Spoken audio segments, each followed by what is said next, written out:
ખેડૂત મિત્રો, હું અનિલ વઘાસિયા અનુભવોની વાર્તામાં ફરી એક વખત તમારું હાર્દિક સ્વાગત કરું છું. જનરલી શાકભાજી પાકો તેમજ વેલાવાળા પાકોની અંદર ક્રોપ કવર એનો ઉપયોગ ખેડૂતો કરતા હોય છે.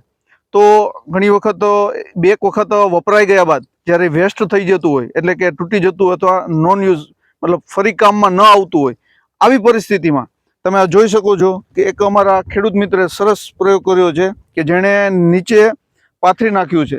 તો આનાથી જો ફાયદાની વાત કરીએ તો જમીનને વેલો અને ફ્રૂટ ટચ ન થવાથી ફ્રૂટની શાઇનિંગ અને ક્વોલિટી ખૂબ સારી રહે છે. તેમજ જમીનજન્ય જીવાત અને ફૂગ, એટલે કે જમીન દ્વારા જે ફેલાતી ફૂગ હોય છે એમાં પણ નિયંત્રણ મેળવવામાં ખૂબ જ કારગિલ સાબિત થતું હોય છે. તો જ્યારે તમે આવું ક્રોપ કવર વપરાઈ ગયા બાદ ફેંકવાની જગ્યાએ જો આવી રીતે પાથરી નાખીએ છીએ તો ખૂબ સરળતાથી આપણને આપણા પાકમાં આપણે ફાયદો લઈ શકીએ છીએ. તેમજ 4 થી 5 લાઈને એક લાઈન હાલવા માટે, દવા છાંટવા માટે તેમજ હાર્વેસ્ટિંગ કરવા માટે એમણે વેલા પણ બે સાઈડ કરેલા છે કે જે આપણે સ્પષ્ટ નજરે જોઈ શકીએ છીએ.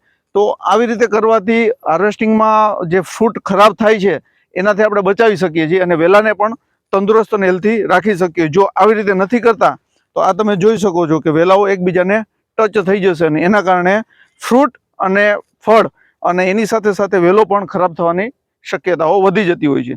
તો બસ આવું જ વેસ્ટમાંથી બેસ્ટ કરો અને ખેડૂતોના અનુભવો એક ખેડૂતથી બીજા સુધી પહોંચે એવી કોશિશ કરીએ. જય જવાન, જય કિસાન.